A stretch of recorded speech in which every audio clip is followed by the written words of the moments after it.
नमस्कार, आप देखना शुरू कर चुके हैं द लाइव इंडिया। मैं हूं आफ्ताब आलम। स्वागत है आपका हमारे चैनल पर। आज बिहार इंटरमीडिएट वार्षिक परीक्षा 2022 का परिणाम घोषित हो गया।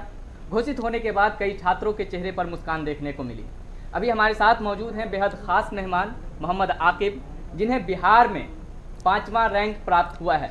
सबसे पहले तो आपको ढेर सारी मुबारकबाद हमारे चैनल की ओर से। जी थैंक यू वेरी मच। आपकी जानकारी के लिए मैं बता दूं कि इन्हें 468 मार्क्स ऑब्टेन हुए हैं और 5वां रैंक है कॉमर्स स्ट्रीम में। आप इस कामयाबी का श्रेय किसको देते हैं? जी सबसे पहले तो मैं इस कामयाबी का श्रेय अपने अम्मी अब्बू को देना चाहूँगा, और क्योंकि उन्होंने मुझे मैं जब भी जहाँ कहीं भी रहूँगा, जहाँ कहीं भी हूँ, वो उन्हीं की वजह से हूँगा।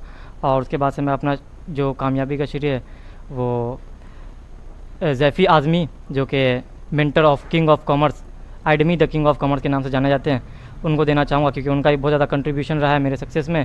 और मेरे भाईजान जो मोहम्मद तालिब हुए, सिविल इंजीनियर है, वो उनका भी एक अच्छा खासा गाइडेंस था। एक छोटे भाई का एक बड़े भाई का गाइडेंस रहता है, तो इस तरीके से सक्सेस मिल जाती है। और मेरी बहन भी एक छोटी तैयबा नाम की, उसने भी मेरा बहुत ज़्यादा इसमें साथ दिया है, और इन सब का कंट्रीब्यूशन है। तो बाकी सबका दुआ है और सबके कंट्रीब्यूशन की वजह से आज मैं जो भी हूँ, जहाँ का पे रहूँगा। आकिब जी, एक और चीज़ हम ये जानना चाहेंगे कि टॉपर लिस्ट में शामिल होने के लिए कितनी मेहनत करनी पड़ती है? मेहनत कितनी करनी पड़ती है इसको क्वांटिफाइड नहीं किया जाता। This is qualitative concept, I think I would say, कि आपको पहले से डिटरमाइन होना चाहिए कि मुझे कुछ करना है और स्मार्ट स्टडी करना है। और आपको मेंटर भी एक बहुत वाइटल रोल प्ले करते हैं आपके सक्सेस में। जैसे कि मेरे सर ज़ैफ़ी आज़मी ने बहुत वाइटल रोल प्ले किया मेरे सक्सेस में। उन्होंने हमेशा से इसमें known as the king of commerce, उन्होंने बहुत अच्छे तरीके से सपोर्ट किया है पूरे थ्रू आउट द जर्नी। तो मेंटर भी रोल प्ले करते हैं, आप भी अपना रोल प्ले करते हैं इसमें। तो हमेशा स्मार्ट स्टडी के ऊपर फोकस करना है, but smart study needs hard work, तो साथ में करते जाना। अब मेरे सक्सेस का जो मूल मंत्र कहा जाता है, वो मैं कहता हूँ जो 4 वर्ड्स है वो मुझे हमेशा ज़िंदगी में सक्सेस दिलाता है। वो मेरा है कि एनालाइजिंग, इंटरप्रिटेशन, क्लासीफाइजिंग एंड समराइजिंग। तो ये कुछ 4 वर्ड्स है जो मेरी ज़िंदगी में हमेशा से जो हेल्प्स करती है मेरे जो भी गोल मुझे अचीव करना हो। एक चीज़ हम आपसे ये जानना चाहेंगे, चूँकि 10th के बाद जी जो है जी पटरी चेंज होती है। आप यूँ कहते हैं कि आपके वहाँ पे 3 दरवाजे खुलते हैं, बिल्कुल साइंस, बिल्कुल। आर्ट्स, कॉमर्स के। इस बीच में आपने कॉमर्स को ऑप्ट किया और कॉमर्स को ऑप्ट करने के बाद आप बिहार के टॉप लिस्ट में शामिल होते हैं। तो ये माइंड में कहाँ से आपने माइंड सेट किया कि हमें कॉमर्स की स्टडी करनी चाहिए, और क्या आगे आपने देखा इसमें फ्यूचर? जी जी बिल्कुल। तो जैसा कि आपने पूछा कि 10th के बाद जब आप स्ट्रीम चूज़ किया तो किस वजह से चूज़ किया, जी। तो मेरा इंटरेस्ट था बिज़नेस के ऊपर।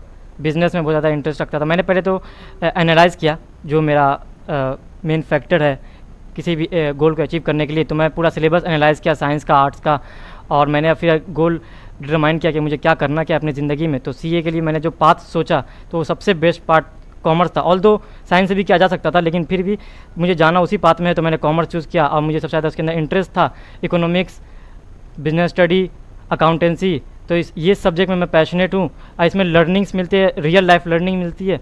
तो इसी वजह से मैंने इसको चूज़ किया, और प्रैक्टिकल अप्रोच पूरा मैंने साल भर इसमें दिया है, और इस वजह से मैं यहाँ पर हूँ। सीए, आखिर सीए ही क्यों बनना चाहते हैं? सीए क्योंकि जिसमें मुझे इंटरेस्ट है वो सब्जेक्ट वहाँ का कोर सब्जेक्ट है सीए का। Chartered accountants is well known for accounts, so accounts I am passionate in accounts. और इकोनॉमिक्स, बिजनेस स्टडीज़, तो वहाँ पर बिजनेस, इकोनॉमिक्स और बिजनेस और अकाउंट्स की बातें होती है। तो मुझे सबसे best option CA chartered accountant लगा, so that's why I want to be chartered accountant. एक चीज़ और हम ये जानना चाहेंगे, चूँकि कोविड के कारण जी जी बिल्कुल। बहुत से बच्चों की पढ़ाई डिस्टर्ब हुई थी, कई दिनों के लिए कोचिंग संस्थान बंद भी रहे थे। तो इन सब बीच में आप अपने सिलेबस को कैसे मेकअप करते हैं, कैसे अपने अचीवमेंट जो आपका जो गोल है उसको अचीव करते हैं? जी कोविड तो आई वुड से दैट के ये बहुत हर्डल्स है बच्चों के स्टडी के लिए। जो बीच में हुआ था, हम लोग में भी हुआ था, 2 महीना के लिए हुआ था। तो सर का ऑनलाइन सेटअप बहुत अच्छा है कि कोई भी प्रॉब्लम नहीं हुआ था हम लोग को ऑनलाइन में। बहुत अच्छा एकदम ट्रांसपेरेंसी से हुआ है, जो भी डाउट्स है वो लाइव में ही हो जाते थे। तो मुझे थोड़ा सा प्रॉब्लम आती है ऑनलाइन में, ये मैं बिल्कुल मानता हूँ। ऑफलाइन में बेस्ट लगता है क्योंकि टीचर सामने में रहते हैं, लेकिन ऑनलाइन में मुझे एक भी ज़रा दिक्कत नहीं हुई। मैं बहुत अच्छे तरीके से मैं ऑनलाइन में भी अपना टाइम अपने सर के साथ बिताया हूँ। और बहुत अच्छे से एजुकेशन मुझे मिला ऑनलाइन के ज़रिए भी, और ऑनलाइन बेस्ट है वो भी अच्छा ही होता है।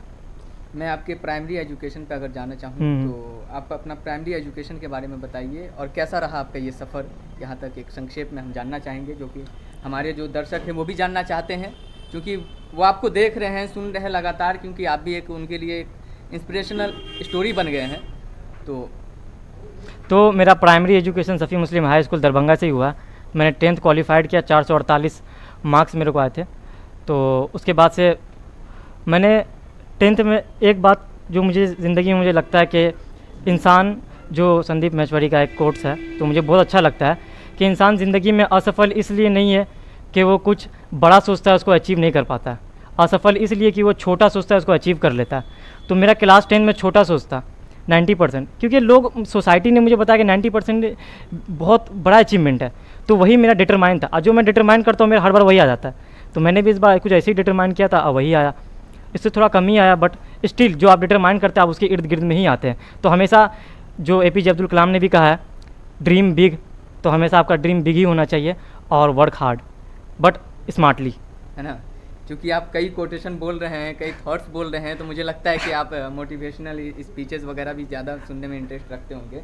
तो एक चीज़ हम और इस बीच में ये जानना चाहेंगे, चूँकि आप टॉपर लिस्ट में हैं, बच्चे आपको देख रहे हैं, उनका भी ये सपना होगा कि हम भी टॉपर लिस्ट में हों, जो 2023 में अपीयर होंगे।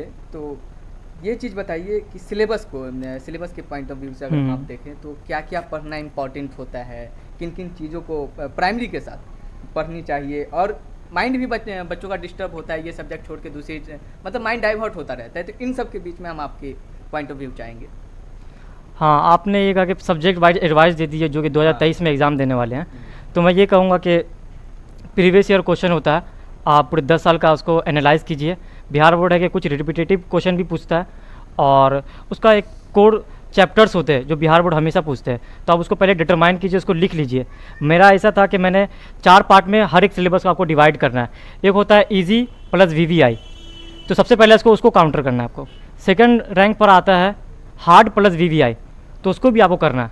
फिर तीसरे नंबर पे आता है easy only easy, not VVI, लेकिन ईजी है तो आप बिल्कुल कर सकते हैं। अब 4th रैंक पर आता है, वो आता है आपको नॉट VVI प्लस हार्ड, तो इसको आपको सबसे लीस्ट इंपॉर्टेंस देना, प्रायोरिटी आपका इस तरीके से चलना चाहिए। जो मैंने रैंक बताया इस तरीके से आपको सिलेबस को कवर करना है, ये मेरा एक अप्रोच रहा करता था। तो मैं इस तरीके से सिलेबस को क्लासीफाइड करता था। एक चीज़ और हम ये जानना चाहेंगे, चूँकि आपने कॉमर्स को ऑप्ट किया था, और ये आप भी जानते हैं इस बात को बखूबी कि बिहार बोर्ड में मोस्टली बच्चे साइंस और आर्ट्स की ओर भागते हैं, कॉमर्स को पीछे छोड़ देते हैं। आप इसका एक रेशियो भी देख सकते हैं, बिल्कुल मैं देखते आ रहा हूँ, 70,000 80,000 ऐसे देखने को मिलता है। बिल्कुल। अभी भी 13.5 लाख के करीब बच्चे अपीयर हुए थे जी। तो उन बच्चों के लिए क्या संदेश है जो कॉमर्स में भी अपना फील्ड बना सकते हैं, कॉमर्स में भी कामयाबी हासिल कर सकते हैं, और कॉमर्स उनके लिए कितना बेहतर होगा, वो सब्जेक्ट के कैसे ऑप्ट करें? क्योंकि हमारे यहाँ बिहार में ये सिस्टम चलता है, मार्क्स बेस पे बच्चे जी, बिल्कुल सब्जेक्ट ऑप्ट करते हैं। तो ये चीज़ है, और उसमें 10th बैकग्राउंड देखते हैं, 10th में क्या रहा उसके हिसाब से वो ऑप्ट करते हैं। बिल्कुल। आपकी नज़र हम उस पर क्या जाती है, कैसे जाती है? जी, मैं मार्क्स पे तो कभी ये बच्चे का ना तो कैलिबर डिटरमाइन करना चाहिए और ना उसका पाथ, वो उसके इंटरेस्ट से डिटरमाइन होता है, ना कि उसके मार्क्स से। तो मेरा इंटरेस्ट था इसीलिए मैं वहाँ गया। मुझे अगर 2nd डिवीज़न भी आता फिर भी मैं कॉमर्स ही लेता, और 90% आया मुझे तो फिर भी मैंने कॉमर्स ही लिया। तो वो मेरे इंटरेस्ट पे डिटरमाइन होता है। तो मैं बोलूँगा आप कॉमर्स लेने से बिल्कुल भी हेजिटेट मत कीजिए कि कॉमर्स जो है वो बैकवर्ड है, साइंस जो है वो अपवर्ड है, वो हमेशा से प्रायोरिटी दिया गया है। तो जहाँ तक बिहार का बात है तो यहाँ पर थोड़ा सा अवेयरनेस की कमी मुझे लगता है कॉमर्स को लेकर के। जहाँ कि आप बाहर जाके देख सकते हैं दिल्ली मुंबई के स्टूडेंट्स को, तो वहाँ कॉमर्स को भी अच्छी खासी प्रायोरिटी दिया जाती है। वहाँ पे रेशियो जहाँ बिहार में इतना कम है वहाँ पर बिल्कुल नहीं, आप वहाँ पे देख सकते हैं। तो वहाँ पर कॉमर्स को ऑप्ट किया जाता है, और जो न्यू वर्ल्ड है, टेक्नोलॉजी है, जो बिज़नेस है, वही ग्रो कर रहे हैं। आप देख सकते हैं एवरीथिंग इज रिलेटेड हाँ, टू कॉमर्स। जी बिल्कुल, कॉमर्स से रिलेटेड है, कॉमर्स का डिमांड है। आप बिल्कुल ये देखिए पहले कि आपका इंटरेस्ट क्या है, उसके बाद आपको कॉमर्स में इंटरेस्ट लगता है तो मैं बिल्कुल कहूँगा आपको हेजिटेट होने की बिल्कुल ज़रूरत नहीं है। आप बिल्कुल आइए कॉमर्स में, एंड आपका फ्यूचर बहुत ज़्यादा ग्रो करेगा। आपसे घबराना नहीं है, बिल्कुल नहीं घबराना। आपको बिजनेस का नॉलेज मिल जाएगा। आप अगर आप CA नहीं करते हैं, आप BCom नहीं, कुछ भी नहीं करते, फिर भी आप अपना बिजनेस खड़ा कर सकते हैं। आपके पास अच्छा खासा अप्रोच हो जाएगा, लर्निंग हो पाएगी, माइंड उस लेवल बिल्कुल पे पहुंच बिल्कुल। जाएगा।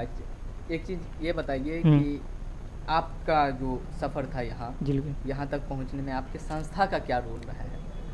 जी मैं तो जो संस्था है आईडीमी द किंग ऑफ कॉमर्स, जो इसके मेंटर हैं जैफ़ी आज़मी, तो उनका बहुत बड़ा रोल रहा है मेरे सक्सेस में। वो हमेशा जो भी मेरा जर्नी था उसमें बहुत सपोर्ट किए हैं और हमेशा मुझे प्रायोरिटी दिया करते थे। और स्टूडेंट होते हैं ना, जैसे कि सर टीचर लोग पहले ही डिटरमाइन कर लेते हैं, पहले ही डिसाइड कर लेते हैं कि ये बच्चा जो है वो कुछ करेगा। जैसे सुपर 30 में आपने देखा होगा ये कुछ करेगा, एक चीज़ और तो हम उस डिटरमाइन होता है। और हम दर्शकों को जानकारी ये देना चाहेंगे कि जिस संस्था का ये तस्करा कर रहे हैं वो ये संस्था इससे पहले भी 2018 में भी बिहार टॉपर दे चुका है और 2020 में बिहार टॉपर दे चुका है।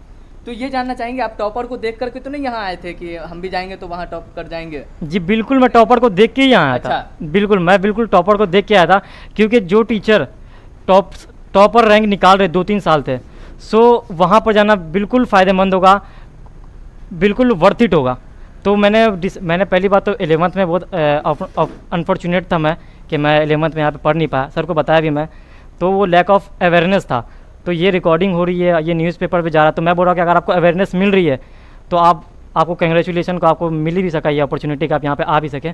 तो आइए, बिल्कुल आइए, और आपको जैसे यहाँ पर से टॉपर निकलते हैं, आप भी यहाँ पर टॉप रैंक में आपका भी नाम आएगा, बिल्कुल आएगा, मेहनत कीजिएगा। तो चलिए, बहुत बहुत धन्यवाद हमसे बात करने के लिए। आपने अवेयरनेस का चर्चा कर दिया है, तो चूँकि बिहार बोर्ड में अक्सर अवेयरनेस की तो काफ़ी ज़्यादा ज़रूरत है, जितना ज़्यादा जागरूकता होगा उतने ज़्यादा लोगों तक बात पहुँचेगी।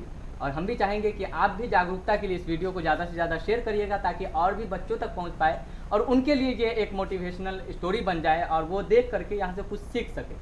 तो फिर मिलते हैं हम आपसे अगली वीडियो में। फिलहाल के लिए बस इतना ही। बहुत बहुत धन्यवाद।